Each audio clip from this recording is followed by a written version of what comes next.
And we're live, and welcome back to another episode of the Saturday Sit Down. I am T. Harris at When the Needle Drops.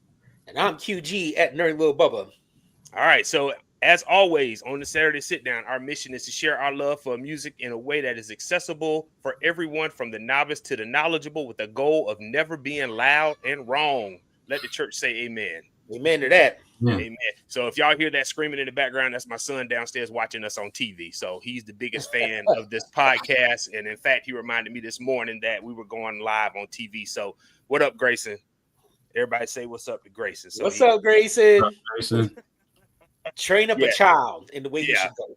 There you go. There you go. So, man, Q, season 3, brother. Season 3. Season 3. We are here.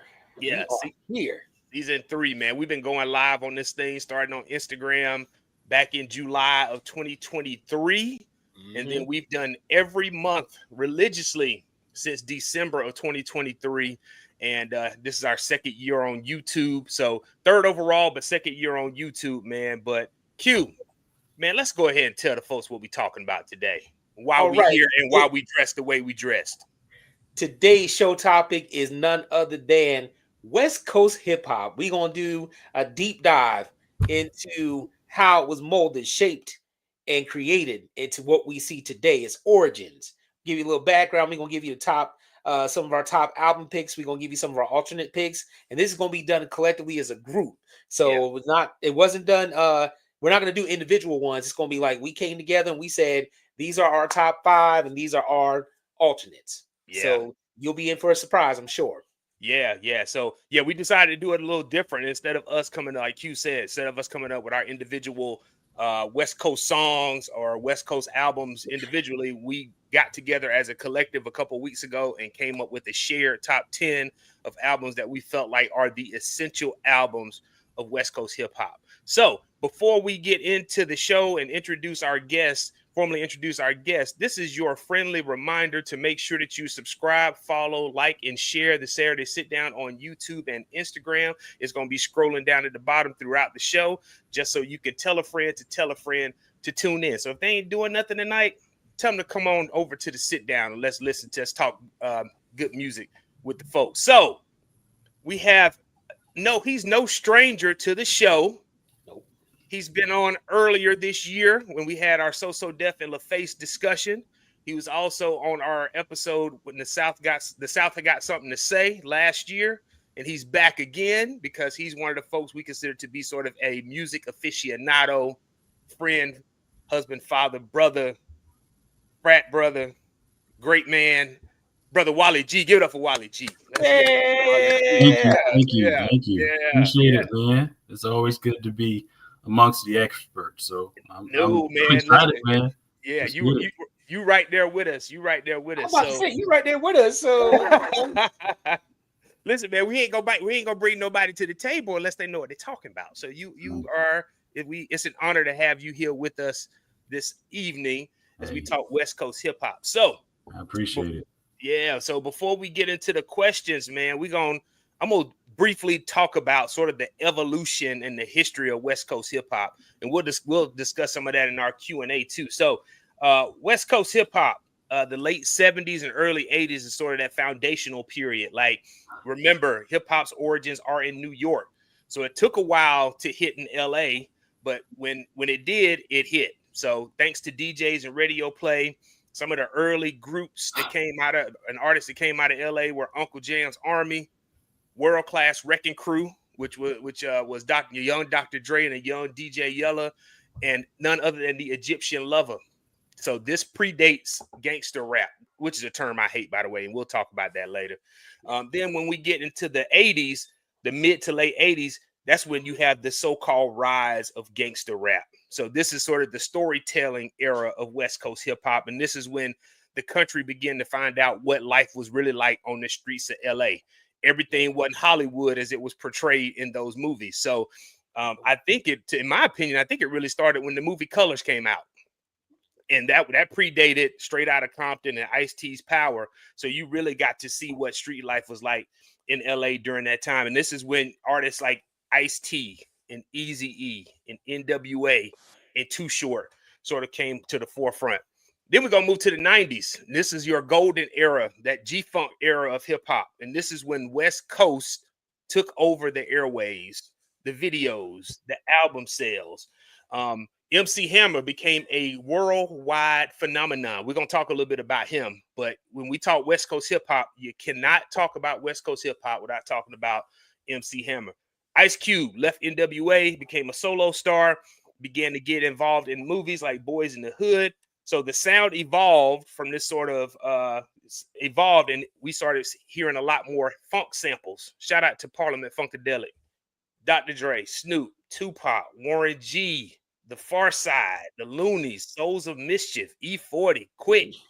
Lots of your more prominent artists came out during this time. Then we're gonna move it to the 2000s. So in the 2000s, the West Coast sort of just, I would say, kind of disappeared a little bit. Dre wasn't doing his thing as an artist, but he was putting out artists as a producer. Snoop had left Death Row, was on No Limit, sort of a career rejuvenation for Snoop Dogg. You had the hyphy movement coming out of Northern California, Crumpin, E40 and those guys. And then we move into the 2010s and forward with the gentlemen like Kendrick Lamar, who has sort of basically took what was started and taken it to a whole nother level. But not only Kendrick Lamar, but Nipsey Hussle, YG, Tyler the Creator, Hit Boy, DJ Mustard. At this point in time, Snoop Dogg is the world's most recognizable rapper. All right, whether you like him or not, he is the most popular MC in the world, period. I mean, when you got Snoop Dogg helping co-host the Paris Olympics, that's a big damn deal. Yeah. So that's sort of the evolution of hip-hop in the West Coast. So let's delve into our questions, guys. So, all right. First question, fellas. Walt, since you are our guest, I'm gonna let you answer the first one, man. First West Coast hip-hop song or artist you remember hearing? For me, and this was 88. It was Hammer. Mm-hmm. Hammer had a song by the name of "Let's Get It Started." That video was the most low budget thing I've ever seen. But one thing for sure, I realized early on that guy was an entertainer. Yeah. He was more than just a rapper. You could see the talent right then and there. It was a sample of Queen's "Another One Bites the Dust." Yeah. So yeah, that was my first introduction to West Coast hip-hop. Okay. All right, Q. What about you, brother? Well, I'm gonna say it was actually NWA when they came out with the song "Express Yourself." Mm-hmm. Mm-hmm. That I would say that was my first real taste, because even though Ice-T was in Breakin', I don't really consider that at the time West Coast hip hop. No, me So either. I'm gonna go with NWA, and when they did the song "Express Yourself." Yeah, same thing, man. Like I said, man, grew up on Yo MTV Raps when it used to come on Saturday mornings. I remember seeing that "Express Yourself" video, and that was it for me. And then, of course, one of the other videos that I remember well was "We're All in the Same Gang." Yeah, and I think Hammer was in that video, and I think Eazy-E's on that joint as well. So those are the first two songs I remember. But I just remember it sounding a lot different than the hip hop that I kind of fell in love with.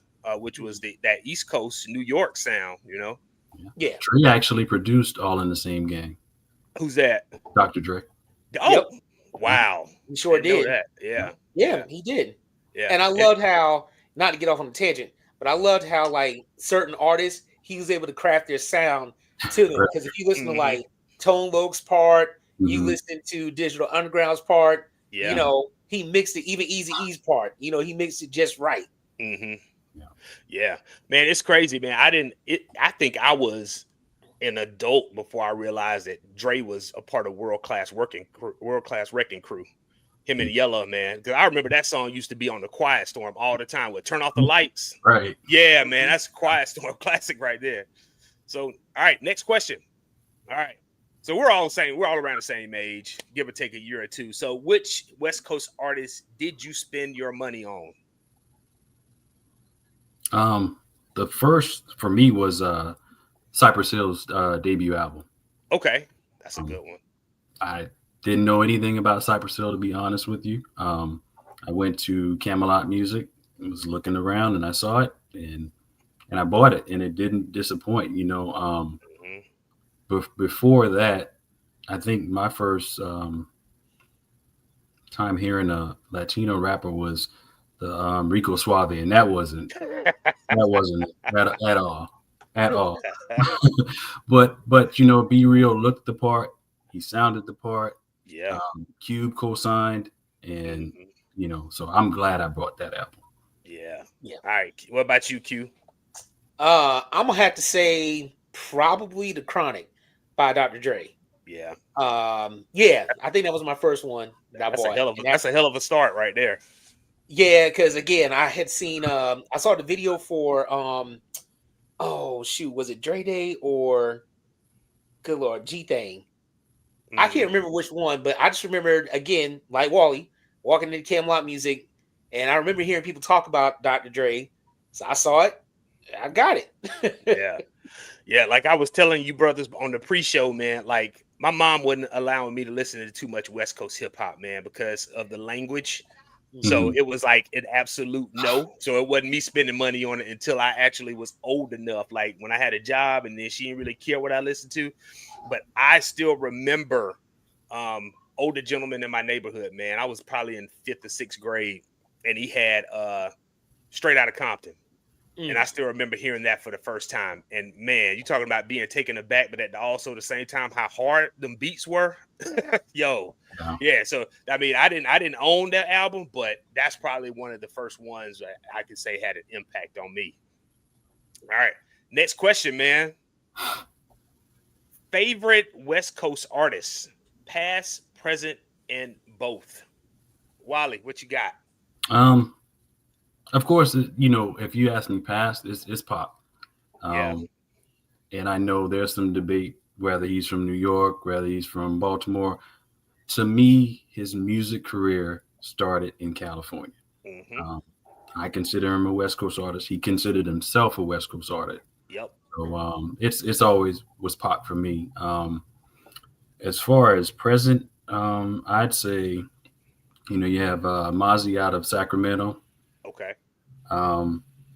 Simba has bars for days. I would love to hear more from him. Yeah. And what's the guys? Coast Contra. Yeah. They're pretty fly too. I know the twins are Raz Kaz's son, so it's in their bloodlines. Yeah. All right, Q, what about you, man? Past artists, I'm gonna go with Ice Cube. Cause man, after he played in Boys in the Hood, I started doing more of a deep dive into his music. And I mean, he was, at the time, he was really spitting rhymes and it was really applicable to what was going on in LA. Present, I'm gonna have to go with Kendrick, because honestly, I'm not really familiar with too many other West Coast artists. I mean, besides Nipsey and Game, rest in peace, Nipsey. So present, Kendrick, and I'll also give a throw out to Ice-T, because Ice-T was one of the first ones to kind of get that door cracked open, for West Coast artists. Yeah, man, I'm with you on Pac, man. Pac was he was just different, man. And like you said, man, there's debate about if he's truly a West Coast rapper, but I mean, he embodied the sound. I mean, to me. And one thing about Pac, I mean, he may not have been the strongest lyricist in the world, but you felt what he said. And he said with him, and that when he said it, he actually meant it. Right. Yeah. Q, you talked about that on our last episode, man. And by today's standards, Pac would be considered woke. And the same folks who always throw that word out there, they love Tupac's music. Tupac. Yeah, love Tupac's music. But like past Pac, Cube, I love Digital Underground. Let me see. Present, definitely Kendrick. Kendrick's already made his way into my top 5 of all time. I mean, in a span of 15 years, every single album that brother's dropped has been extremely impactful. Snoop, still to this day. That's probably it for me. But so I see some folks dropping some names in here. I see NWA, Cube, Yo-Yo. First mention of Yo-Yo. Yeah. So someone also mentioned Too Short's Freaky Tales. First of all, Mo Millie, you might have been too young to be listening to that album. Yeah. I called you out. I'm tell your mamas. All right. When you think about Short, real quick, his debut album came out in 1985, man. Right. Yep. What, 40 years? Yeah. And this guy is still relevant. Yep. You know what I mean? Like, he has a radio show on Sirius XM. Yep. Don't Stop Rapping. You know, for a guy to start in 85 and still be relevant, it's saying something. It is saying a lot. Yeah. He was selling albums out the trunk of the car in Oakland, man, and already had a following before he even got a major label deal. That's a big deal, man. Yep. All right. Next question. So we talked a little bit about this at first when I talked about the formative years of West Coast hip hop, but what do you guys think held West Coast hip hop from catching on during those early days? Because everybody know, like, once it hit in New York, it hit and it spread like wildfire on the East Coast. But the West Coast is kind of late catching up. Why do y'all think that is? I think, like you said, a little bit of lack of exposure. You know, when you think about the mid to late 80s, you know, Yo MTV Raps was just getting started. Rap City was just getting started. The Source was just getting started. And a lot of these things were, you know, centered around the East Coast. You know, so when that second generation came around and you get The Chronic and Doggy Style, you know, those outlets had a little bit more experience under their belt. And, you know, cable was in more homes also at the same time. So, you know, I think once they got that exposure, it was on. Yeah. Q, what you got, man? I think it's a combination of everything Walt said, but I also think because of just the way LA was set up at that time, you know, all the music coming out of LA was R&B. So in my mind, it would have been hard, I think, for rap artists to break through when there were forces that saw it as a novelty. Yeah. And we could probably get into that a little bit more later. But I think that was one of the reasons why it was held back. So once people like Ice-T was able to kind of kick down the door and do his own thing, and then you started bringing in the NWAs and the Tone Lokes, Cypress Hill, Digital Underground, that's when the world started, you know, taking notice, to include New York. Yeah. Listen, man, we've talked about this on our South show. I think the arrogance of New York played a part in hip hop catching on so late on the West Coast, because you know how they are. I mean, we talked about this on, like I said, on our South show.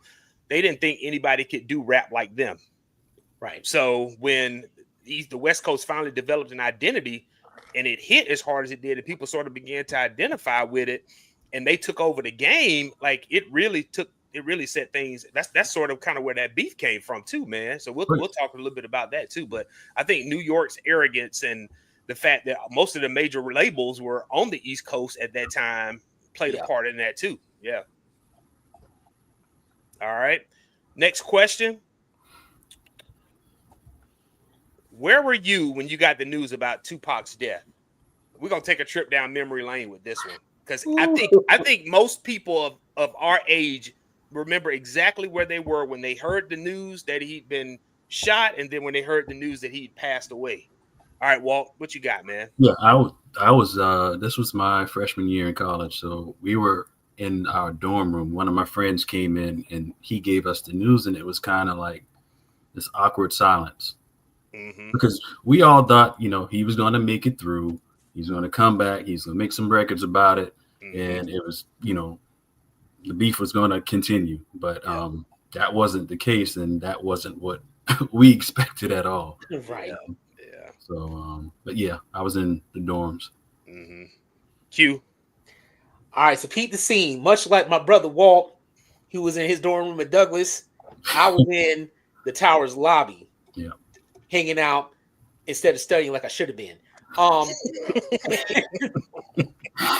I'm just telling the truth, right? Yeah. You know what I'm saying?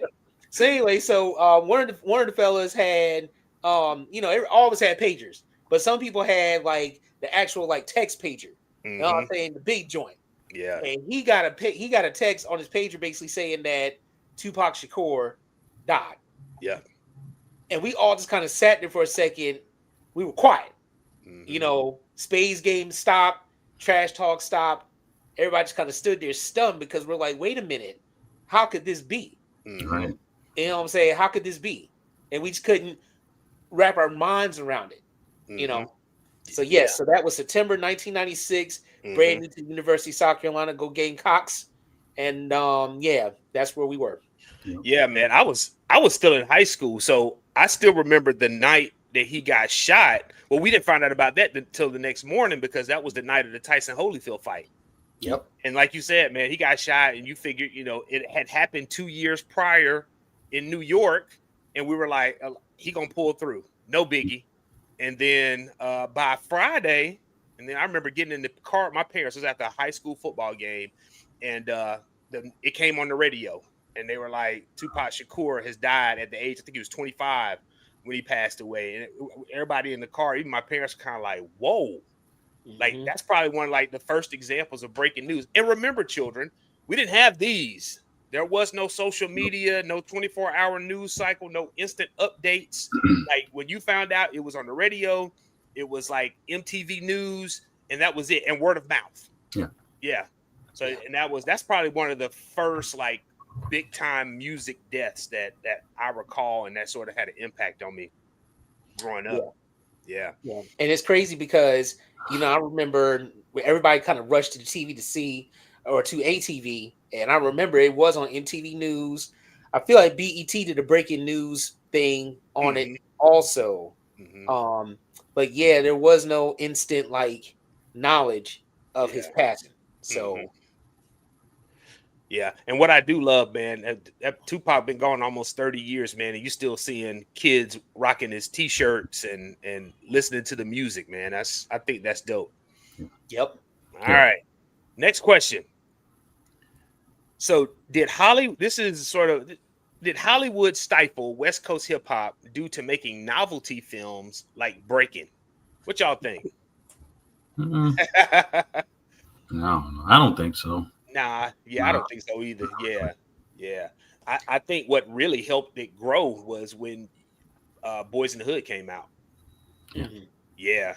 And then from that point forward, it was like the movie studios were so interested in life on the West Coast, and you got movies and TV shows. It was like boom, boom, boom. Between that, Society. South Central, and Menace to Society, man. It was, yeah. What you think, Q? I see you over there pondering. Well, I'm gonna take a different angle. Because I was the one that came up with the question, but I feel like in some ways it did, because much as I love Breaking and Breaking 2 Electric Boogaloo, I felt like as if Hollywood saw hip hop as a novelty. Mm-hmm. Like think about it. After Breaking and Breaking 2, what happened? You didn't see people doing pop locking and breakdancing no more No, you didn't. because people thought it was whack, right? Yeah, yeah. Now, when Colors came out, Mm-hmm. that might have kind of changed the narrative a little bit, and people started looking at it as, oh, they really have something to say. Yeah. But then on the flip side of the coin, you got people like, oh, that urban life is really dangerous, and we need to really listen to this music because it's hip. Mm-hmm.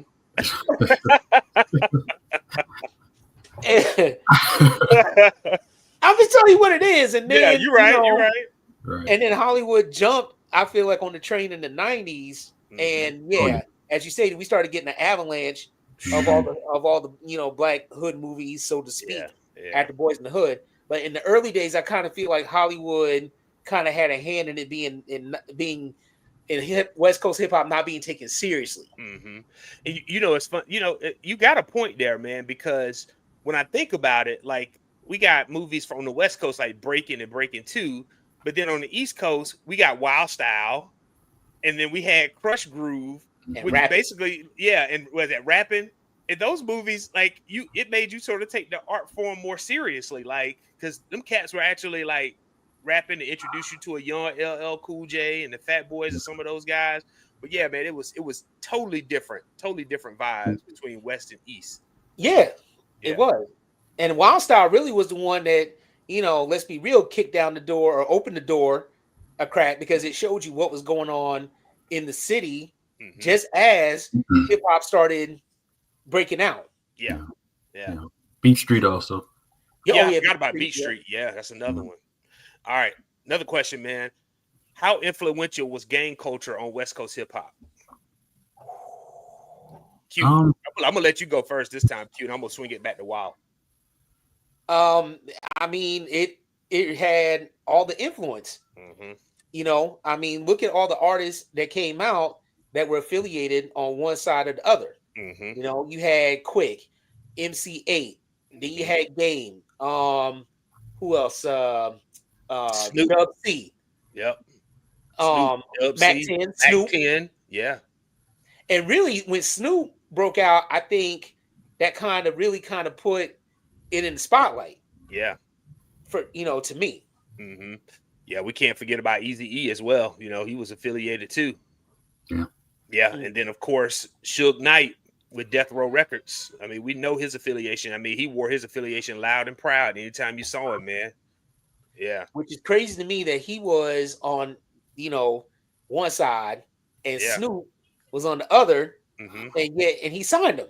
Signed him. Yeah. Hey, the only only color that mattered at that point was green. Was green. Good point. Yeah. All right. So next question, man. We're gonna talk about this, man. We're gonna talk about this a couple times, but why do you think? Oh, go ahead. Oh, I'm sorry. I didn't actually get the Walt, man. I'm sorry.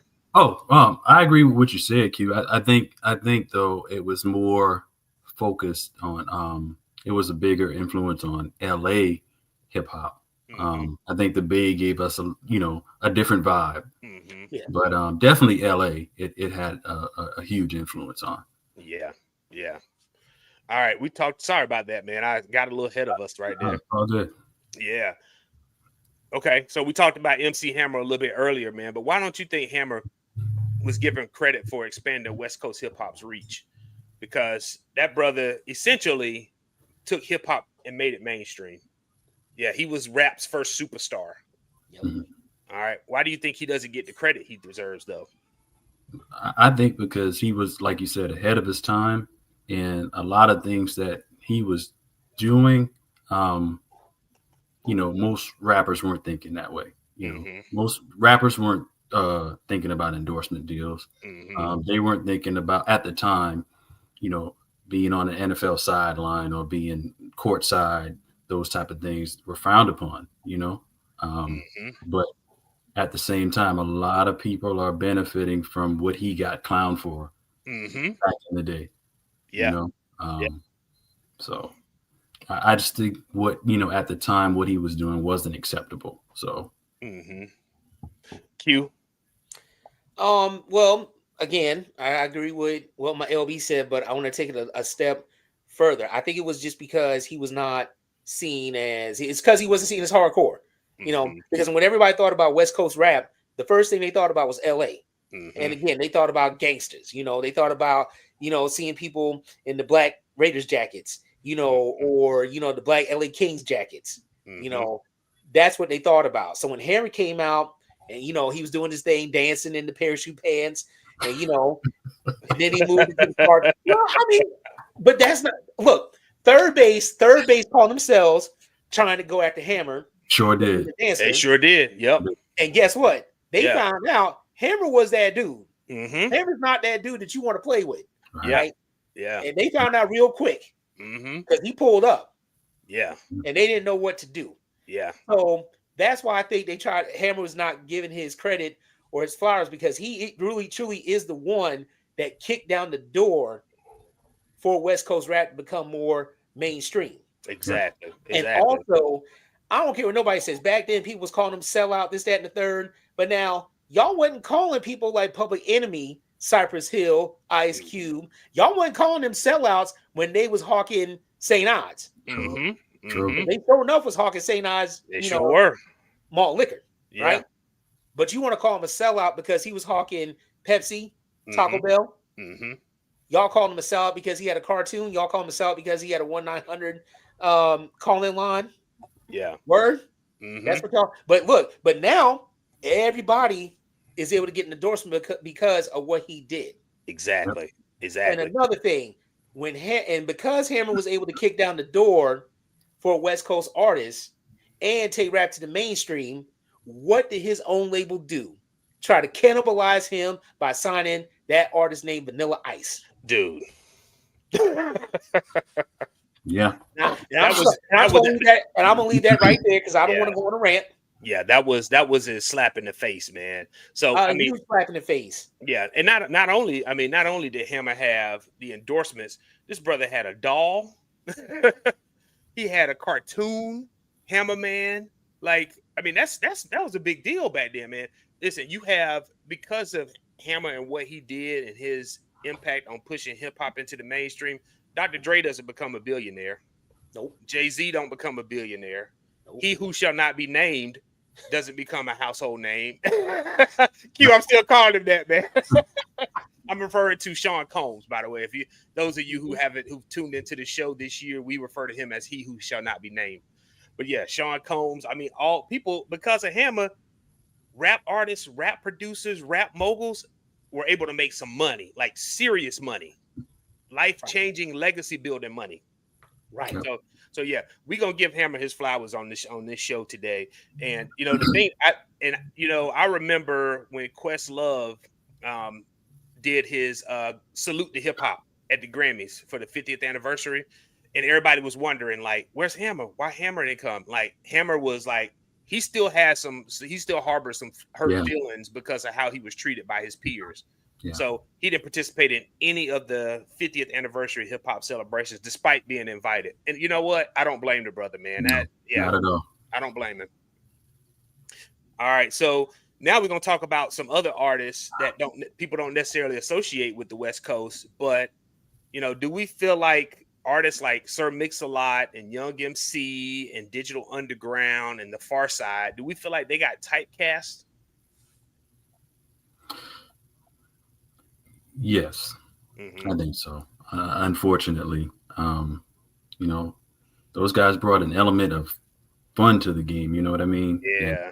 But once that Dr. Dre, Death Row train came along, I mean, it was hard. You know. Yeah, it's hard to gain traction in that kind of environment, especially when you're so different. Q. No, I mean, I don't disagree at all. They did get typecast because they were seen as, Walt said, the fun rappers, and you still had a few fun rappers that came out, like Skee-Lo. You know, Skee-Lo dropped one of my favorite songs. Yeah, you know, in '96, and yet he couldn't get any other traction after that one song. You know, the Death Row train, as Walt said, and it wasn't just the Death Row train; it was the whole, you know, just. As we said earlier, gangster rap, which I agree with Terrence. I hate that term. I hate that term. I hate that term with a passion because anyway, they got typecast, and once the fun stopped, that's when they seemed like they stopped and just quickly fell out of favor. Because Farside dropped 2 albums. That second album, Lab Cabin California, was dope. That album introduced a lot of folks to Jay Dilla too. Right, but it didn't get any airplay. It didn't get it. Like one song got airplay. You know, but for the most part, it was almost forgotten about unnecessarily. Yeah, you know.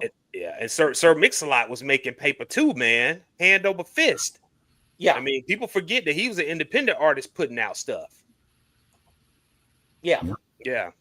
I mean, a lot of folks associated him with what's Baby Got Back, but I mean, he had joints way before that dropped. That just so happened to be his most popular song. Yeah, My Posse's on Broadway was produced by Rick Rubin.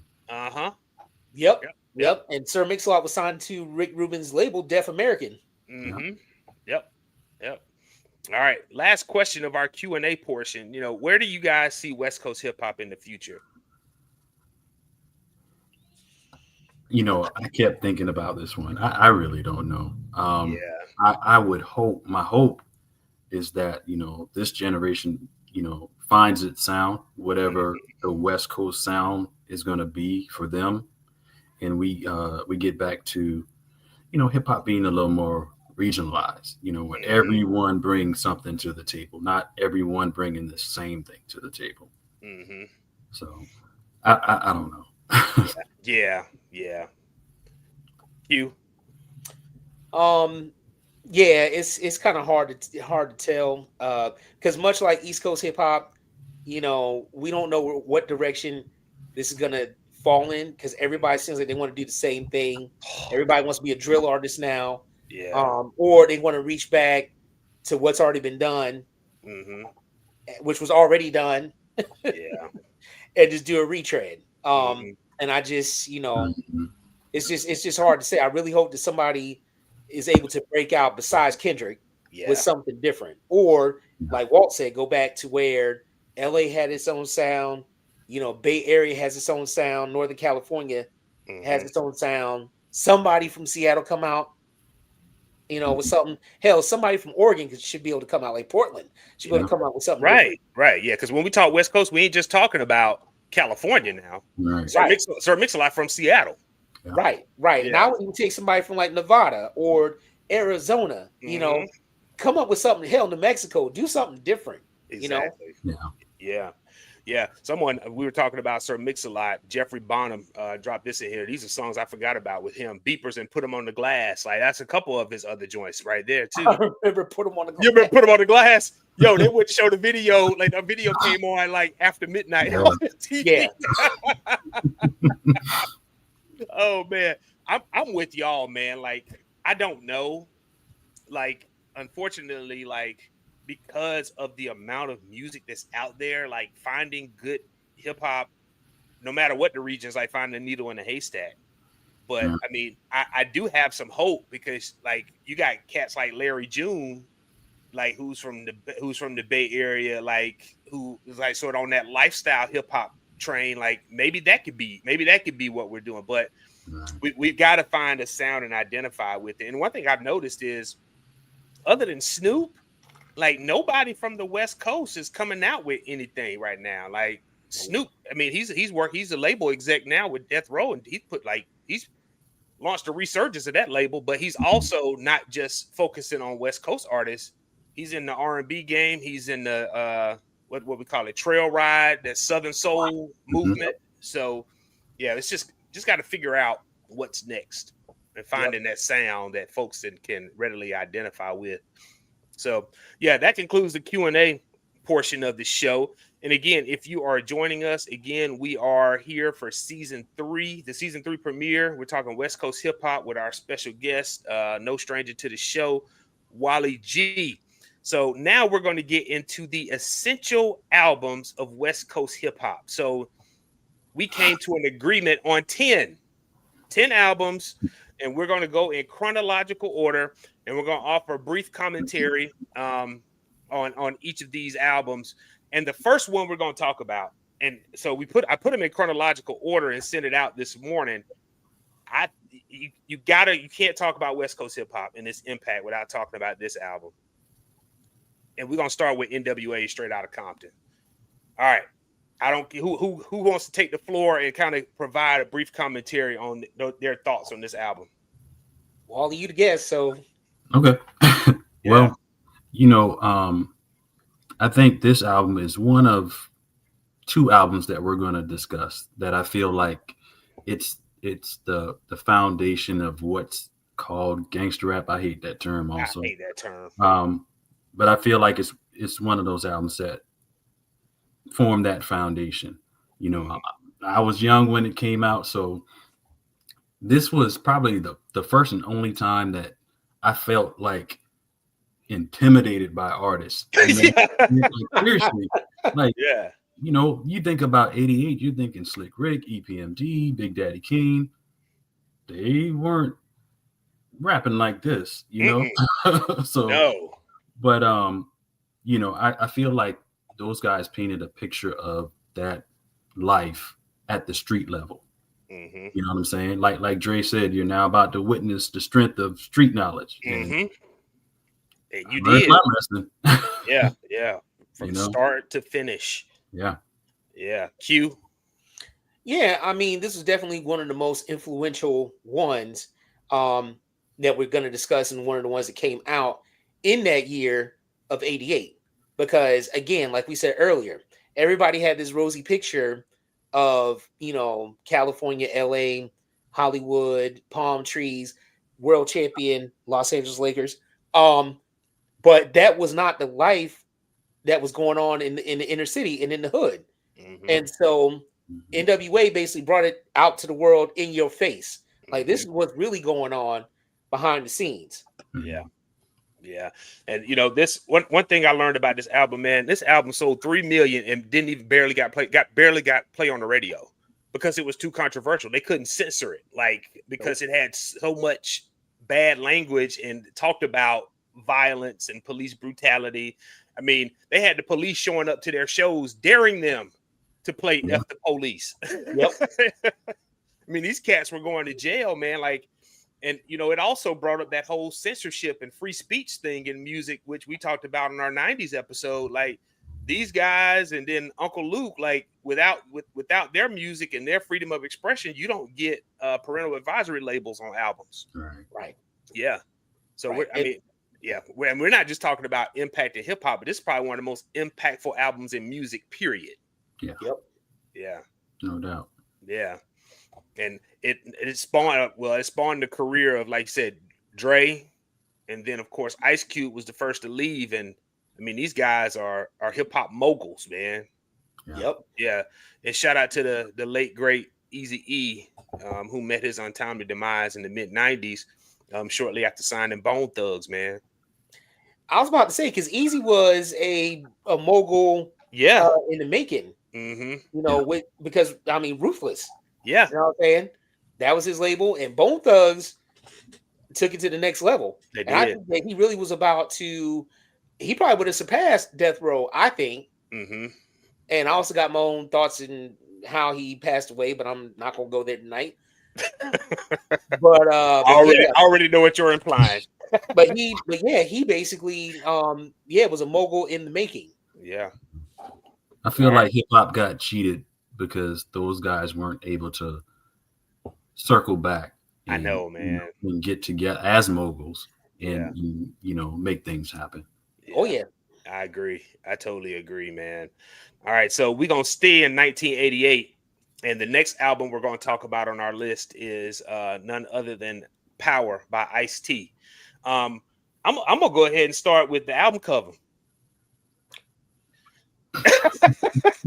Right. Yeah. So those of you a certain age, man, if you go on Google and look up the album cover for Ice-T's Power. So again, very controversial album cover, scantily clad young lady by the name of Danielle Ortiz holding a shotgun in a very suggestive outfit. But I mean, the album is about fast living and street life. Like the song High Rollers, which is a song I remember very well, was basically kind of a cautionary tale about street life, about like trying to consume and make too much money too fast and living that high roller lifestyle. But the thing I liked about Ice-T's delivery was so smooth, but it was like a contradiction to the stories that he was telling in his music, man. So you had that song, and then I think he had a song on the album called I'm Your Pusher, but it was like basically comparing like selling music to selling drugs. Yeah. And I mean, how could you not like 6 in the morning? 6 in the morning. Yeah. One of hip hop's first great storytelling songs, man. Yeah. All right, watch. Yeah, go ahead. Yeah. So for me, this is the second album that I feel like is that foundation of what gangster rap has become. Mm-hmm. I think the difference, I think Ice told his story from the standpoint of the guy that's in charge. I'm your pusher, high roller. I'm the guy that's calling the shots. Mm-hmm. Right. I thought it was different in that aspect from Straight Outta Compton. Yeah. I agree with you 100%, man.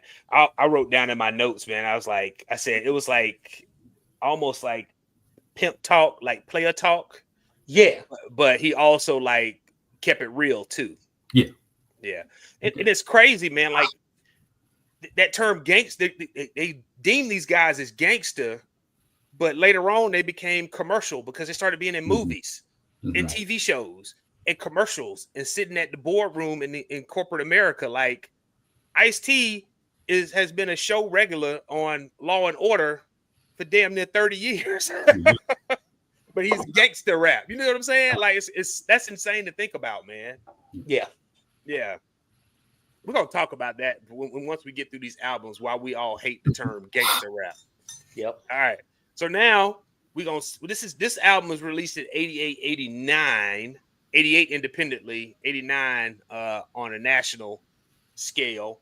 And that album is Too Shorts. Life is Too Short.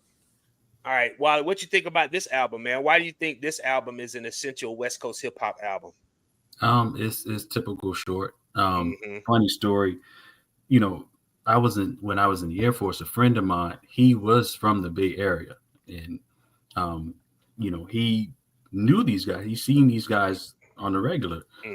So when I started back listening to the album, I called him. I said, "Hey, man," I said, "You know, the first part of this album kind of sounds, you know, like 80s East Coast Run DMC type, you know?" And he laughed and he said, "Just keep listening." No sooner than he said that, the very next song, it went into Short and his stories about pimping. Yes. But, you know, but that's Short, you know? Yeah. He stays in his own lane. He's going to give you, you know, that.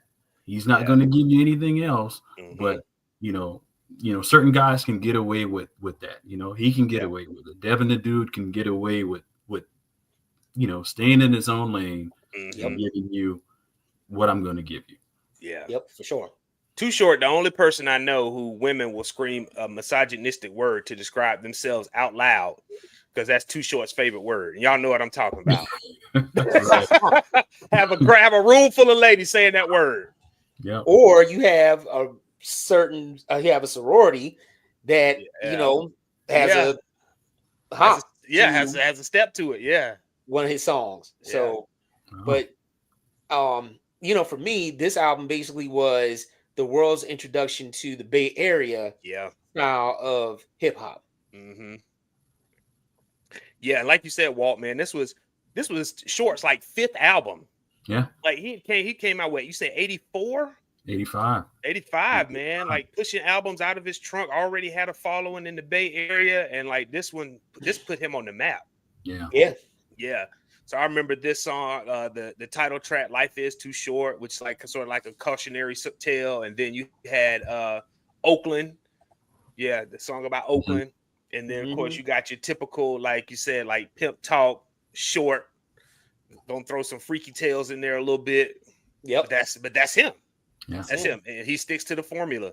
And I love the fact that he relocated to Atlanta post Freaknik and like had a resurgence in the 90s and early 2000s. Like that's pretty dope, man. Like getting with Lil Jon and them guys down there, and his career, extending his career another 10 plus years, so to speak. So we really owe Short for John's career. You know, John said, Short said John was in a bad contract. And he knew John, and he knew the guy that of the record label.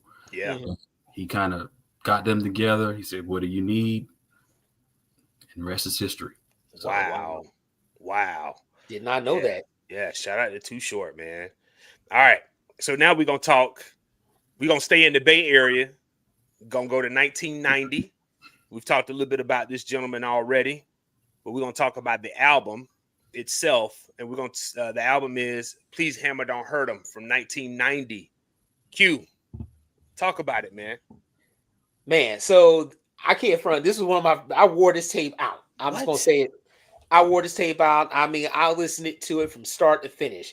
I mean, Hammer went from, you know what I'm saying, giving you Can't Touch This, you know, to Have You Seen Her? Yeah. I mean, this album went diamond. Yeah. I don't know of any other rap album up to that point that managed to go certified diamond. None did. And I don't think certified diamond. Yeah. In fact, if I'm not mistaken, somebody fact check me.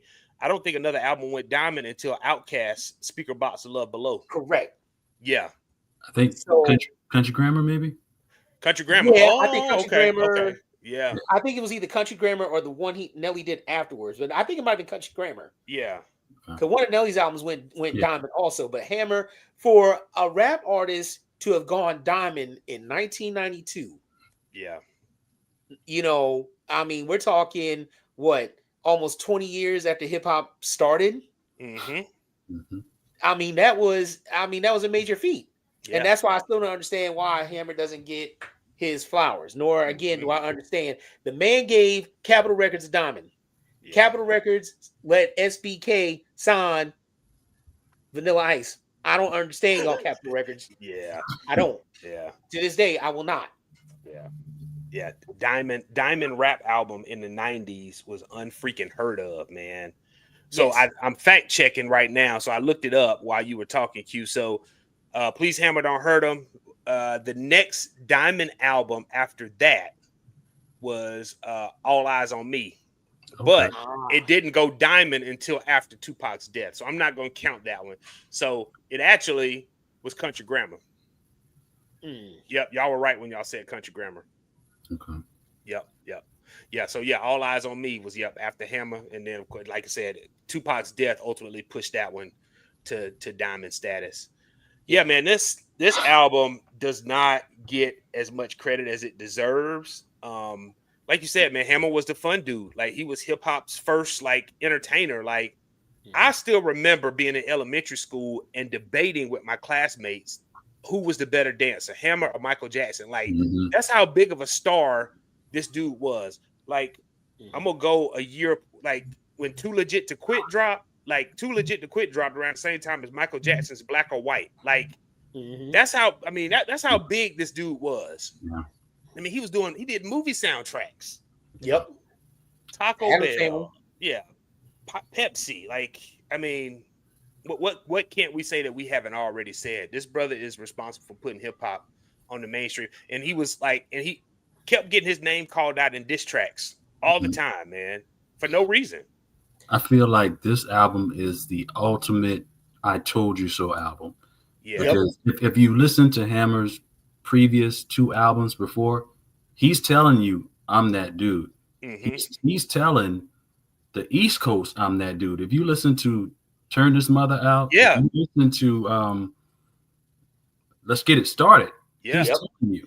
Yeah. So when this album drops and it goes diamond, again, he's telling, I remember watching UMTV Raps, and this is when Bill Bellamy would do some hosting sometimes. I remember at the end of the interview, Hammer was like, respect to everyone on the East. I respect you all, but at the end of the day, you can't touch this.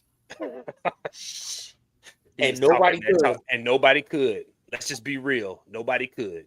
It's funny. Y'all ever seen that thing? It's a picture that goes around social media every now and then. It's I think they were at the American Music Award. It was Hammer, Pop, Snoop, and Suge Knight. And I think the title of the meme says, maturity is knowing that Hammer is the hardest dude in this picture.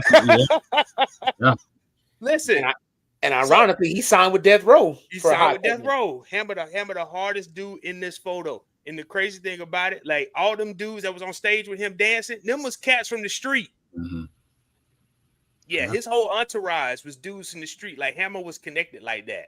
But didn't my man from Third Base say he still won't go to California to this day? Yeah, because I think they went. I feel like they were on tour and they went to Oakland. They did. And when they went to Oakland, they got pulled up. Yeah. I don't even think they did the show. I think like they got there and they left. He pulled up on Redman. They pulled up on Redman. Yep. He pulled up on Redman. At the MTV Raps like final show. Yeah. Yep. Redman said he had said something about Hammer's mama. Hammer pulled it to the side and said, "Listen here, young boy. You keep my mama's name out your mouth, or you gonna see me." And Hammer was like, he said, Redman said, he was like, "Yes, sir, Hammer, sir." Yeah, like I said, everybody wanted to try to diss him, but like I said, Hammer wasn't no punk. Nah, Hammer wasn't no punk, man. Yeah, but like we said, man, hip hop's first superstar, MC Hammer, undeserved criticism from his peers, but without him, hip hop does not become global. Like even now, to this day, 2025, hip hop is the most consumed art form in the world. Yep. Period. Yeah. And to only be 52 years old, that's amazing. All right. So I see Brother Neltron in the house. What's up, Neltron? All right. So we're going to stick in 1990. So we're going to stay in the Bay Area. And we're going to talk about these brothers. We talked about them earlier, but they dropped the album in 1990 by the name of Sex Packets. And these guys are called Digital Underground. All right. Who wants to start talking about this one? You know, well, like we said before, this is the fun era. You know, this is feel good music. You know, party music that gets lost when we talk about West Coast hip hop. But it was, you know, really creative. Like, I don't know if we've ever had another artist that kind of performed dual personalities like Shock did. Yeah. I don't know if anyone else ever did that. No. Hey man, how old were y'all when y'all realized that Shock G and Humpty were the same person, man? I'm so ashamed, dude. Me too, you.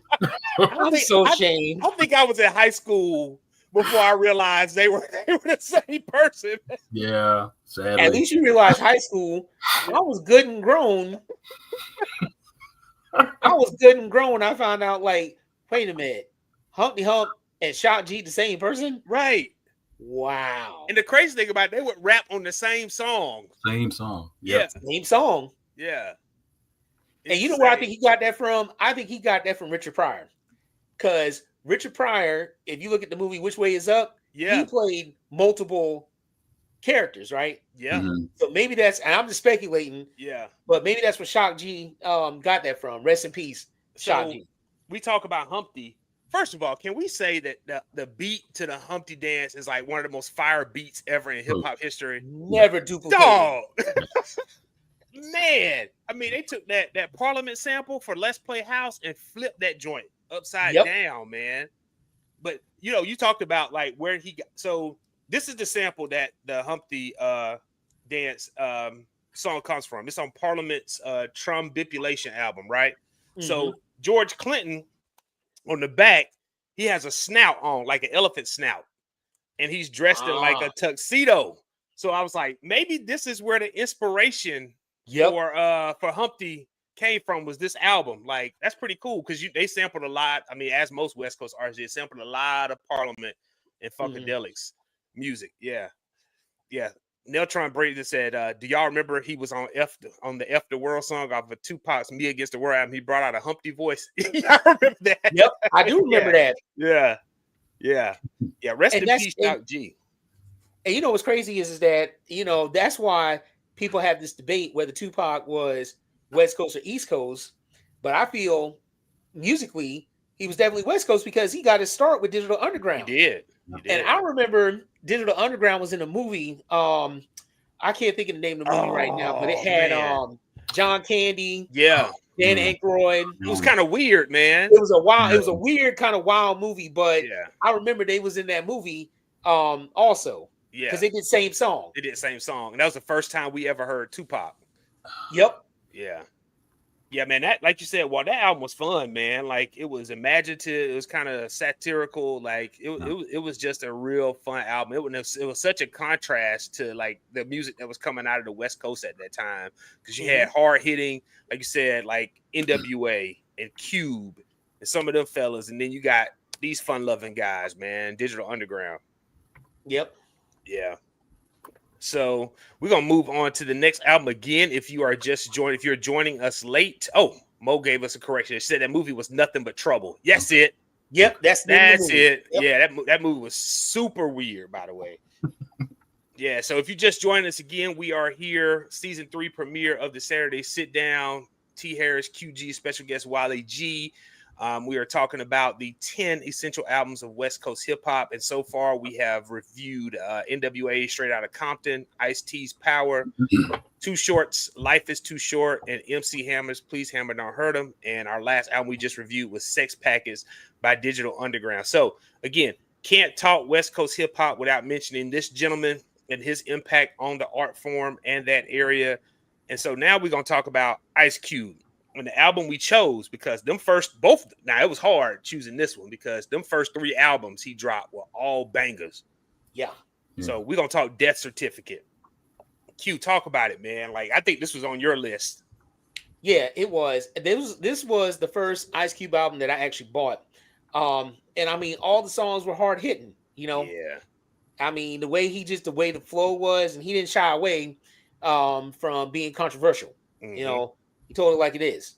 Yeah. Yeah, that's Cube though. Yeah. Yep. Mm-hmm. Like you said, controversial. There is no way this album gets put out in 2025. Oh God, no. The album cover alone would get Cube canceled. Yeah. You know? But I'll say this: it was a masterclass in storytelling. Yep. Yeah. From Steady Mobbing to True to the Game, Summer Vacation. Yep. I can't remember the name of the song. The song where the guy had to go to the clinic for a physical. Yeah. Yeah. Didn't he had a song in there like he was pissed off at Uncle Sam like for coming to the house. Yep. Yeah. Like, yeah.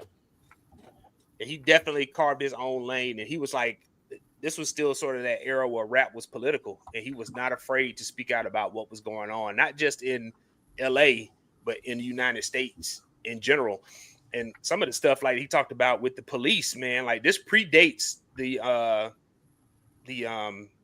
think it came around shortly after the Rodney King incident.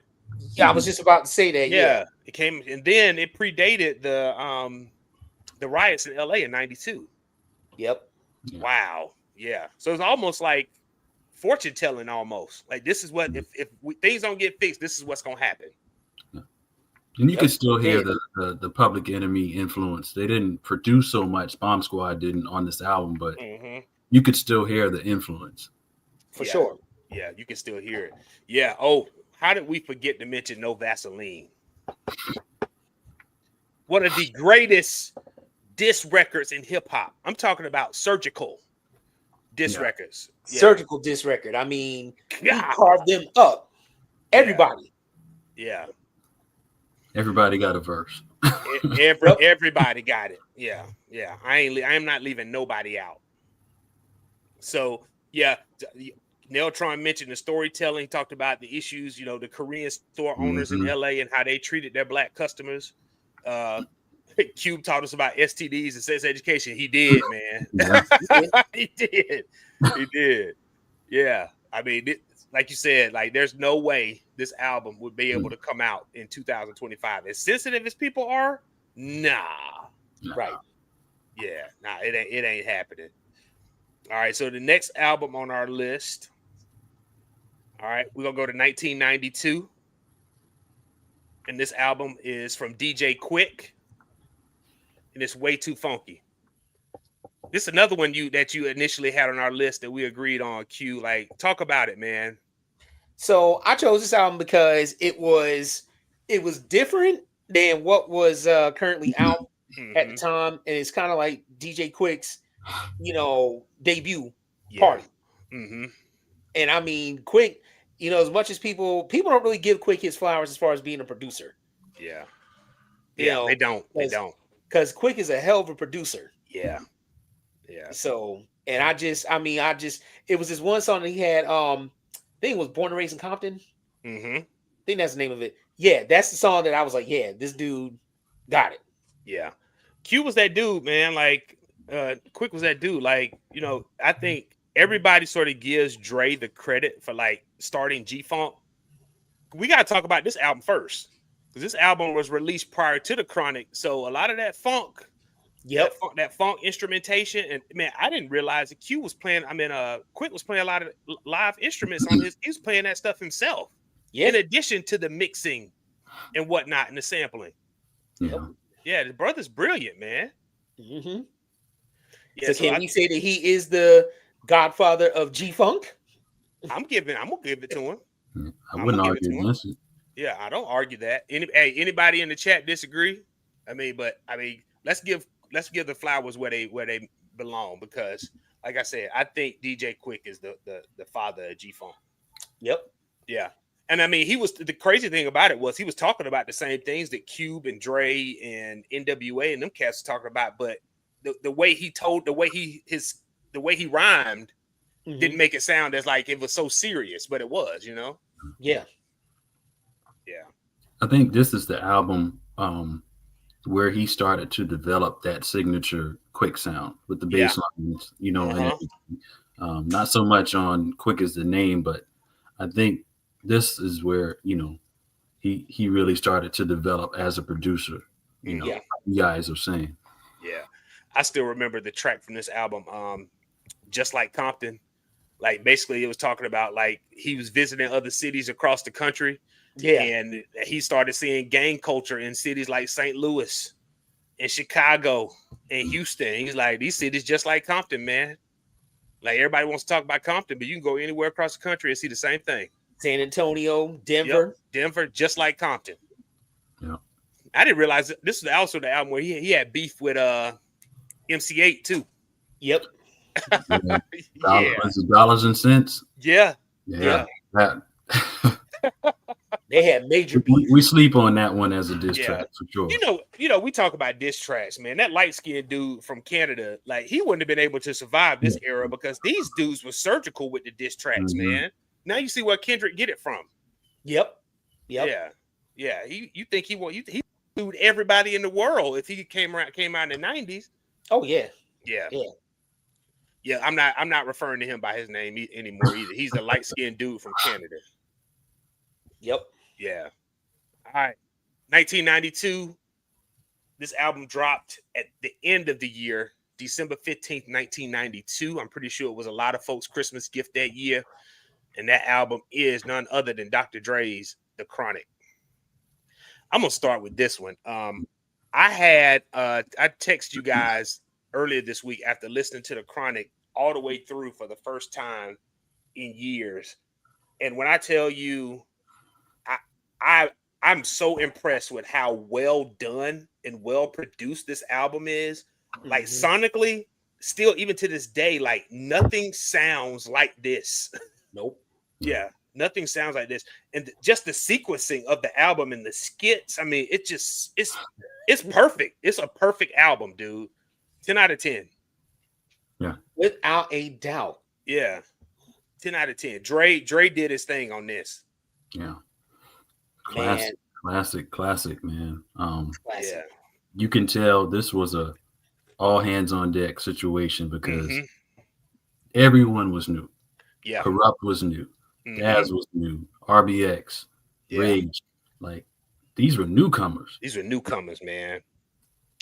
So you know what's funny is this album was the one that built Interscope Records. Facts. And I say that because even though Interscope had already signed Tupac, who gave them the bricks, this album was the one that built the Interscope empire. And I believe was the one that also laid the foundation for Death Row, even though Death Row was not a label yet. Not yet. Right. So, but this album right here, oh man, I remember being a freshman in high school. I wanted a six foreign powers so bad. Oh my God. You talk about the video for Let Me Ride and them cats cruising down the street. Oh, that's what did it. I wanted either a 6 deuce or 6 foreign powers so bad, sitting on some gold Daytons, and I'm hitting them switches. Saying I got the 415s in the back. I mean, I wanted one so bad just because of this album right here, dude. So I'm looking at the track listing for The Chronic. Dre Day, Let Me Ride, The Day the N-Words Took Over, Nothing But a G Thing. Like, those are your first 4 tracks on the song, on the album, and they just blend flawlessly into one another.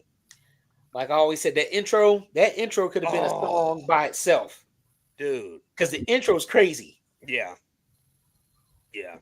This is another one of the albums. Yeah, this is another one of those albums my mama said, no, you ain't listening to it. But shout out to the homies in the neighborhood who had it, because that's when I heard the unedited version. And I was like, oh, okay. No wonder my mom won't let me grab this one. I remember Dre's album, like, people had the T-shirt. Mm-hmm. And that was like one of the first T-shirts that got banned at my high school because of the weed leaves. Yeah. Wow. Oh man, Jay, yo, somebody said you didn't want to mention track 6 on the album. Nope, this is still a family-friendly podcast. I can't mention all the song titles for this because we would get shadow banned on YouTube. And right now we have a good relationship with YouTube, so I don't want to mess that up. But yeah, sonically, Neltron said it best. He said this the Chronic is so good sonically, but as a father, I would not let my boys listen to this album. Yeah, and this one right here, Jeffrey Bonham says it did a lot for Seagram's gins too. Yeah, it did. Yeah. Seagram's gin, Tanqueray, like all those drinks. Shout out to West Coast.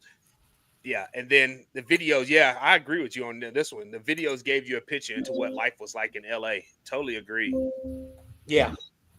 One of the best albums in hip hop history. Period. But it's funny that we're going to go in. This is going to be our number 9 selection right here of our 10 coming up next. But this album introduced us to the album that we're going to talk about. It was sort of like the perfect segue for this artist. And do y'all remember how highly anticipated Snoop Dogg's solo release was? Oh, absolutely. Oh man, when they dropped the video to what's my name? Like, I remember that album was flying off shelves left and right when it came out. Yeah. And that album is Doggy Style. The infamous Doggy Style album cover. Yeah. Talk about it, y'all. Walt, what you got to say, man? It's one of my all-time favorites, regardless of region. You know, it, like you said, it was so anticipated. Like, we heard Snoop on Deep Cover. We heard him on the Chronic. So I thought it was so genius when the first release of the album was "What's My Name." And he quickly answered that question. You know, but how you guys feel about the Chronic album, production wise, is how I feel about Doggy Style. With the sample selections, you know, the production fit Snoop and his personality. You know, like Doggy Dog World is just that's one of my favorites. Top tier sample for me. Like like, I mean, there are songs on here that are like, they're not even singles that could have been singles, like the Shiznit Dog. With that Bernard Wright was it? What Haba? I can't even say the word correctly, but that Bernard Wright sample on there, man, it's Snoop. Even to this day, I say nobody rides a beat like Snoop Dogg. Nobody, and you can tell, like, if I remember correctly, Snoop said that he freestyled that song. What? Yeah, this isn't it. Yeah, I think he did say that. That you can tell, like, hearing Snoop, man, you could tell like Slick Rick was his favorite rapper growing up. Like that's West Coast Slick Rick all day, every day.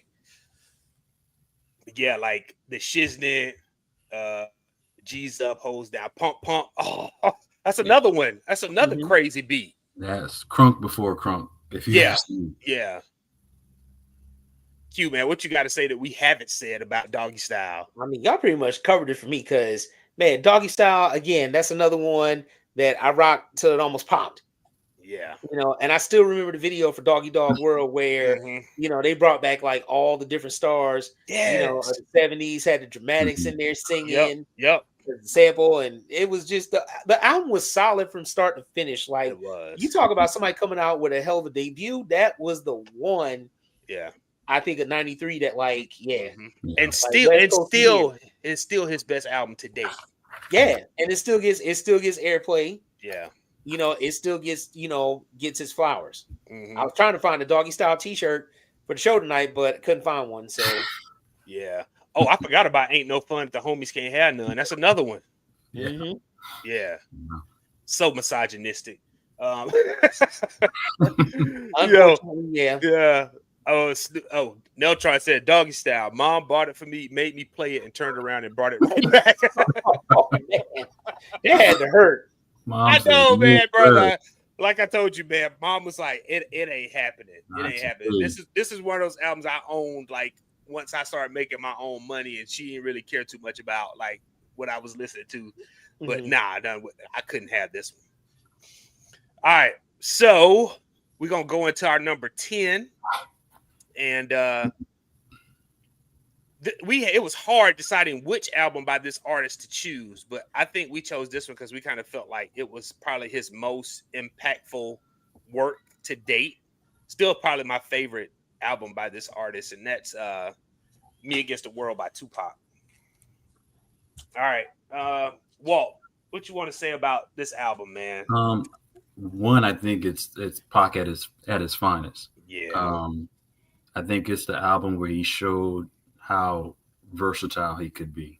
Mm-hmm. Like, if you listen to the song, it just gave me a feeling that he showed that he could be anything that you, the listener, needed him to be. Correct. You know what I'm saying? If you needed him to be that thug, he's that. If you needed him to be that teacher, he's that. Mm-hmm. You know, the guy to give the tribute to the old school did that. Mm-hmm. You know, and it was all him. I think if I remember correctly, there were 2 features on this album. One was Richie Rich out of the Bay. Yep, Richie Rich. Dramacidal, who I think is the Outlaws before they became the Outlaws. Mm-hmm. Yeah. Yep. But yeah, classic album, man, and the guy was at his best on that one. Yeah, I agree with you, man. Like Neltron in the comments says, this is Pac's magnum opus. He talked about Tupac being very vulnerable on this album. That's what I like about it, because you saw a different side of him. Yeah. Like you didn't see that tough guy exterior. Like that's why this album is so special to me. It's his best work, period. Yeah. And I only imagine how his career could have been if he had stayed in this lane. Because we remember, like, this album was released when Pac was in jail. Yep. Right. So he got out late 95 and he joins Death Row, and in 6 months he gone. Yeah. So yeah, you had songs on this one. Like I said, Me Against the World, So Many Tears, Temptations that's one of my favorite Pac songs. Of course, the hit Dear Mama, which everybody still loves this way. Death Around the Corner. Like, yeah. I mean, great album. Q, anything you want to say that we haven't said? I mean, for me, this was my album that I really connected with Tupac, because at the time when the album dropped, I felt like it was Me Against the World, even though I was in high school, senior year, whatever. But I just felt like it was just Me Against the World. So it was certain songs that really, I connected with just because of what was going on at the time. Mm-hmm. Yeah. I love this album. Like I still listen to it to this day. I remember when I first started collecting vinyl and I really got into like adding more rap to my catalog. I was like, that's one of the first albums I got to get. But yeah, you just definitely vibe to it. Very introspective. Very it kind of gives you a window into Tupac's soul and who he really was as a person, and not this character, right? That was sort of created post Juice, so to speak. Right. Yeah, but you saw it in bits and pieces in other albums, but this album sort of brought it all together. Yep. All right. So those are our 10, y'all. We already made it to our 10 essential West Coast albums. So if you are watching, if you're not really into West Coast hip hop, these are the albums that we feel like you should listen to get a good indication of what West Coast hip hop is all about. So now we're going to get into our honorable mentions. All right. So our honorable mentions list, these were the albums that were left off the list that almost made the list that we couldn't come up to on the consensus for, and they were Warren G's Regulate, G-Funk era. Shout out to the East Side Motel, our next stop, All right. Tone Loc After Dark, Cypress Hill's debut album, which Walt talked about. Got to give a shout out to the ladies on the West Coast, man. Yo, Make Way for the Mother Lode. She was affiliated with Ice Cube and the Lynch Mob. First single was a banger. Can't Play With My Yo-Yo. Kendrick Lamar's Good Kid, Mad City. To me, I feel like Kendrick Lamar's Good Kid, Mad City, I feel like that brother went back and studied every single one of these albums we just talked about and combined that into one. I always call Good Kid, Mad City the West Coast Illmatic. Yep. Good comparison. Yeah. And then last but not least, the Above the Rim soundtrack. Because that album sort of put Death Row on the map and made them a force to be reckoned with in the mainstream. I was listening to that album earlier today, and it hit me like, they had a whole bunch of West Coast tracks for an East Coast movie. Right. The movie took place, was set in New York. Right. But it's all West Coast. Yeah. But you know what's so funny is to me that soundtrack shows after Dre left what Death Row could have been had Suge stayed focused. Yep. Daz showed that he's not Dre, but he was a pretty capable producer. Yep. Dog Pound for Life. I still have to listen to it twice. I can't listen to it. Yeah. And that album also gave us what is it? That introduced us to Warren G. Yeah, Regulate was on that on that Above the Rim soundtrack Afro as well. Puffs. Yeah, yes, that Afro Puffs. Yeah, Lady of Rage. Yeah. Yep. Yeah. So those are our honorable mentions. I think we had also talked about the Boys in the Hood soundtrack because that was sort of the first like big movie about life in the West Coast. All right, so let's get into our favorite part of the show. Q always comes up with these. I got to give the brother props because he makes it very difficult. This is also an opportunity for the audience to participate. And it's our favorite part of the show. This or that. The West Coast edition. This or that. West Coast edition. Let's go. All right. So audience, feel free to participate. Type in your responses when we ask the question. So the first question is, we're going to talk West Coast record labels. First two. Death Row or Aftermath? I'm going with Death Row. Death Row. Okay. Death Row. I think Dre's biggest problem with Aftermath was it's difficult to be an artist and an executive producer and a label head. It had potential. It did. He gave us Eminem and he gave us 50 Cent. That's where I'll but he dropped the ball with Eve and Rakim. And Busta Rhymes. Busta Rhymes too. Yep. All right, next one. Ruthless Records or Delicious Vinyl? You make it hard, boy. Well, I gotta say Ruthless because hell, I'm wearing the t-shirt. You wearing the t-shirt, you better say Ruthless. I'll say Delicious Vinyl because I think what they did was a little more impressive because they were independent. Yeah. You sure about that? I think so. I think at least initially they were. I think let me think. Initially they may have been, but they actually had a distribution deal with Island Records. Okay. Who were some? Young MC was on Delicious Vinyl, right? Mm-hmm. Yeah. Tone Loc. And Tone Loc. And Farside. Farside. Okay. I'm going with Ruthless, and the only reason I'm going with Ruthless because of NWA. I'm taking the easy way out on that one. All right, Ice Cube. How you gonna put two homies against one another, man? Ice Cube or Mac 10? Cube. Yeah, Cube. Ice Cube. Cube. I still ain't forget Mac 10 for how he did T-Boz, man. Yeah. I can't forgive him, man. That was one of my crush from the 90s. Yeah. Mm-hmm. All right. Next one.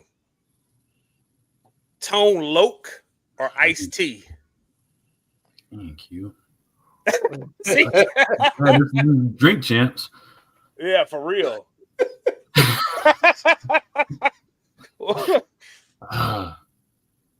I'll give it to the Pioneer. I'll go with T. I'm gonna go with Ice-T. Yeah, I got to go with Ice-T. Although Tone Loc, only reason why I can't give it to him is because his discography is not as deep. It's not. It's not. But him and Ice-T was on the same career trajectory if you look at it. Mm-hmm. But yeah. Tone Loc's debut album was dope, man. Yeah. So I got a funny story about that one, real quick. So young me decided I wanted to go after seeing the video for Wild Thing. I tried to go to Tape World. Yeah, I'm dating myself. I went to Tape World in Northwoods Mall to try to buy Tone Loc's tape, and the guy looked at me and was like, "You not old enough. Get out." Kicked you out of the cassette store, man. Oh man. Been there before, Q. Yeah. Hey man. So I had to turn around and I wanted that tape so bad that my mother, she was all about Kmart back in them days. I bought the tape from Kmart. Needless to say, I was disappointed because Kmart didn't sell explicit music. Correct. It was all edited. I already know what it sounded like. Man, come on. Man. You know, Tone Loc, another one who like people don't think like don't play. Tone Loc don't play either. Tone Loc was affiliated too. Think about the name. Listen to the name, Tone Loc. Yeah. Yo, somebody brought this up, man. Ice-T bars on New Jack Hustler on the New Jack City soundtrack. Yeah. That's like yeah. All right. Next one. Dog Pound or West Coast Connection? It's West Side Connection. My bad. Yeah. This doesn't corrupt for me. Yeah. They were perfect for you. They I'm going with Dog Pound. I'm gonna take the opposite route. I'm going with West Side Connection because now Dub C and Ice Cube together. Yeah. Dub C, another one that people don't talk a lot about. Nope. But should. True. All right. Yeah. Even though he got Vivica Fox fired from the bank and set it off. Remember that? Remember he showed up? She's like, I didn't know you had an account here. He's like, shut up and give me the money. Damn. I know. Yeah, they fired her for knowing him. I'm like, yep. What's up, man? All right. Ladies, Oaktown 357 or JJ Fad? I'm going with JJ Fad. JJ Fad. Yeah, I'm going to go with JJ Fad. Yeah, Supersonic just hit harder than Juicy got him crazy. Yeah. So you know that Dre produced Supersonic also. Oh, yeah. Yep. Yeah. And Oaktown 357 was affiliated with Hammer. They were. Yep. Were they his background dancers? I want to say yeah. And then I think like matter of fact, he signed them to a label he tried to start called Busted Records. Yep, that's correct. Yep. Them and what's the guy? Too Big MC? Yeah. Yeah. Oh man. Right. Yeah. Ladies again, we're gonna go back to the ladies. Yo-Yo or Lady of Rage? I'm gonna go with Yo-Yo. I like Lady of Rage, but I'm going with Yo-Yo. Okay. I'll go with Rage. I always thought Rage was much better than her career showed. Yeah. Yeah. I'm gonna go with Lady of Rage for the same reason. I feel like having been on, if she was on a different label, things probably would have been different for her. Did she ever release a solo album? Yeah. Okay. Yeah.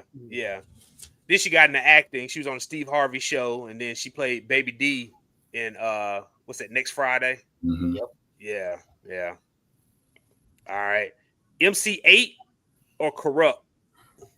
Oh man, Q, come on, man. I'm telling you, man, he makes these things more difficult with every episode. I'm going with Corrupt. I'll be the first one to speak up. I'll go Corrupt. All right. Yeah. Corrupt got bars. Even though we all learned recently that Corrupt and DMX had beef. Calling out names. Yeah, calling out names and then party up. DMX, you're whack, you're twisted, your girls are You broke, the kid ain't yours, and everybody know. Everybody know. I Your love my man baby said, mama. You be like, so I love my baby mother. I never let her go. Dang. Tired of whack dudes lying over that don't belong to them. Man. Yeah, DMX went in on that. And so it's funny, like everybody dance to that. Like that's like a party jam. They'll play at parties and wedding receptions. And nobody really thought, think it through. Listen to the lyrics, y'all. Yeah. Yep. All right. DJ Quick or Dr. Dre? Yeah, boy, y'all got quiet. Quick or Dre? Look, we're gonna let the audience jump in. DJ Quick or Dr. Dre? I'm going with Dr. Dre only because of his production. Okay, so I heard Mike propose the question last month. Yep. Right. So to me, and I get, I think it depends. It depends on what you're asking. Okay. If you're asking who's the better producer, it's Dre to me. Yeah. If you're asking who's the better overall artist, it's Quick. Mm-hmm. And I think a more accurate comparison for Quick would be Kanye, RZA, Eric Sermon, Jermaine Dupri, guys that do it from start to finish. Mm-hmm. The knock on Dre's not a writer, but Quick is. Yeah. So he's a part of a very small group that, Q-Tip, Havoc from RB, guys that, can do it all. Yeah. Yeah. It's like he said, Quick's a better artist than Dre. Yeah. But production wise and going back, like Dre was in the Michelle Gwen Stefani, Mary J. Blige. Mm-hmm. I'm gonna give Dre the edge by a little bit. Yeah, but I am gonna give Quick the credit for starting G-Funk. Yeah. All right, next one. St. Ides or Old English 800? Neither. Right. Neither. Boy, you might as well drink a Molotov cocktail. You're gonna drink one of them. First neither of your podcasts. I know. No, look, neither. Dang. Nah, I threw that in there. I threw that in there for a joke. You messed with one of them, man. Nah, I threw that in there as a joke. Look here, I ain't drinking nobody's malt liquor nowadays. Oh my God. And even when I was young, it was I didn't drink either one of these. It was I tried Blue Bull and I had to get off that bull real quick. So yeah. Don't ride the bull. And for the youngest, that's Schlitz malt liquor bull. Schlitz malt liquor bull, where the bull would bust through the bottle on the commercial and chase you. Right.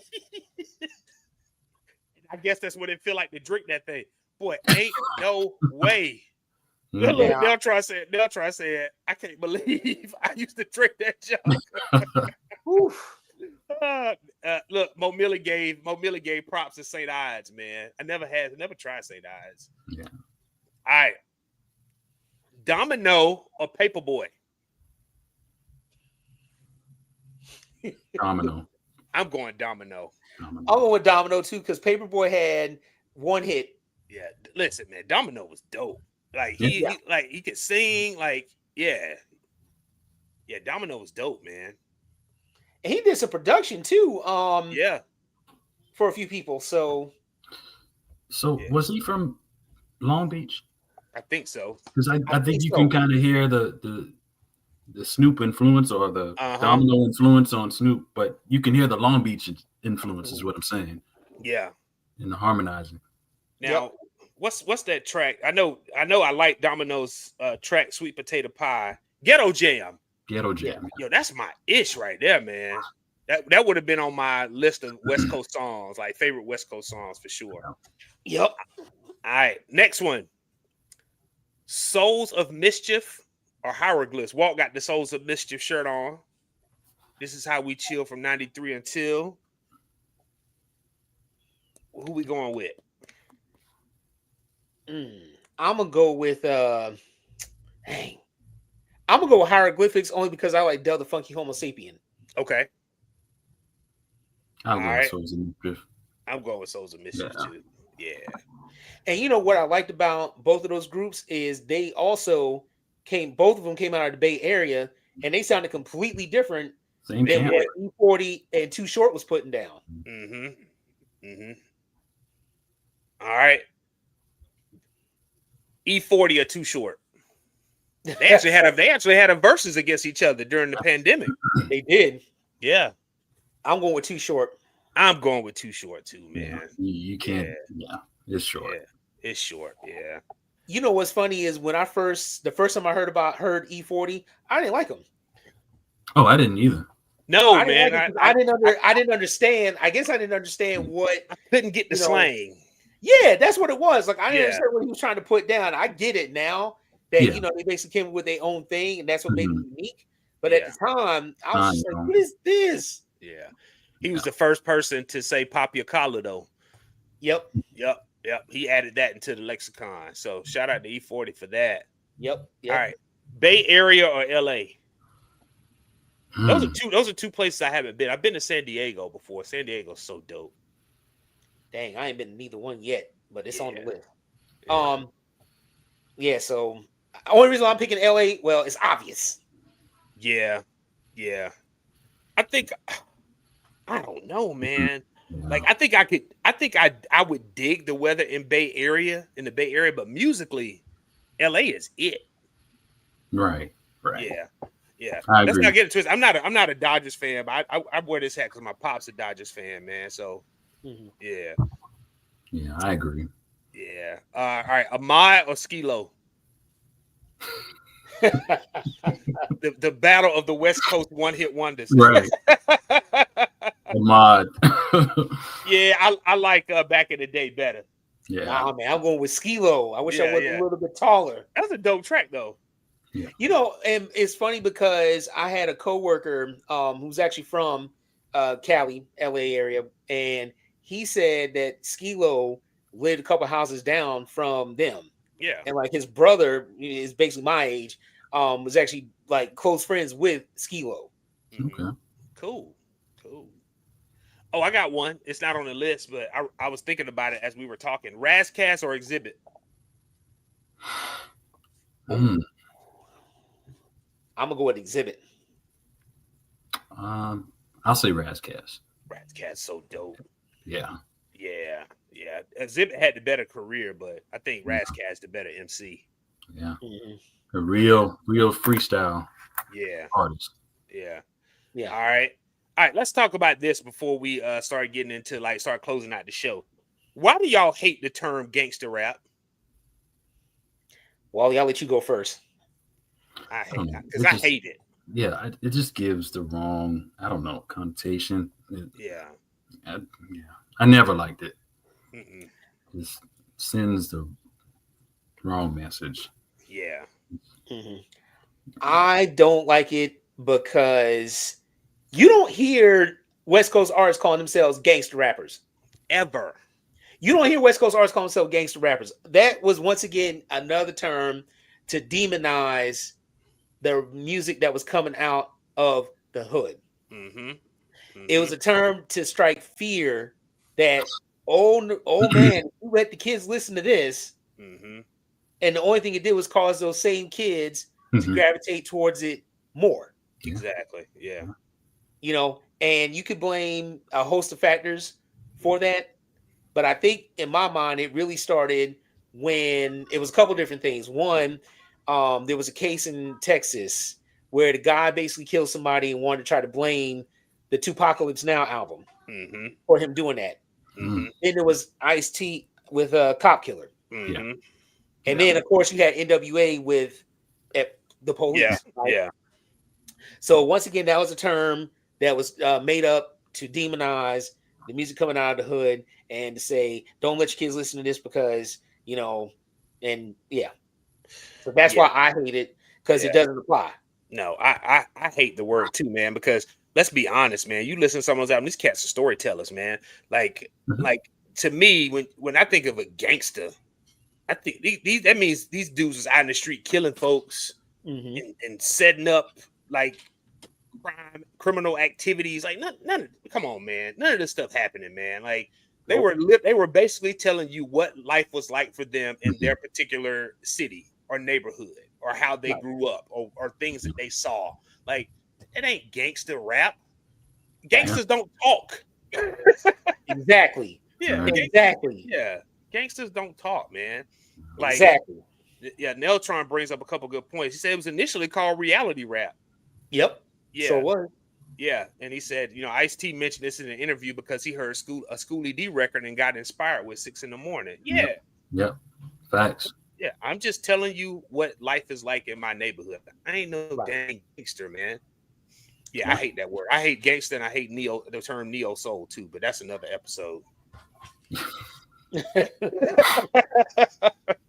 All right. So before we close out, again, as I always say, please make sure that you subscribe, follow, like, share the Saturday Sit Down here on YouTube as well as on Instagram. Spread the word. Tell a friend to tell a friend. Tell your grandma. She might like some of this music. You never know, man. So tell her too. So tell a friend to tell a friend. Again, this is something that Q and I are both passionate about. We love doing it. We try to hit y'all with different topics, and again, with the goal of never being loud and wrong, and just try to give y'all that real when it comes to music. Okay, we don't consider ourselves experts, but one thing we are going to do is always tell the truth with every episode. Yep. So as we close out, Walt, thank you, brother. We appreciate you for being on, for offering your insight on West Coast hip hop. Thank you again. As you know, of course, you are welcome on again at some point. We'll probably have you back on at some point. But yeah, we appreciate you being on, man. You always offer some excellent insight and analysis when it comes to music. So don't let this brother fool y'all. He is a fellow music aficionado as well. That's my LB. That is my number 7. Yeah, man. Yeah. Pleasure, man. Anytime. Yeah. And real quick, I want to give a shout to you two brothers, because both of you recently moved your children, TH, your firstborn, Wally, the last one, into college, University of South Carolina and Winthrop University, respectively. Brothers, that just warms my heart to see that. Man. Thank you. Thank you, man. To both of y'all. Yeah, and hopefully y'all able to rest up from all that moving in y'all had to do, especially because we just did it yesterday.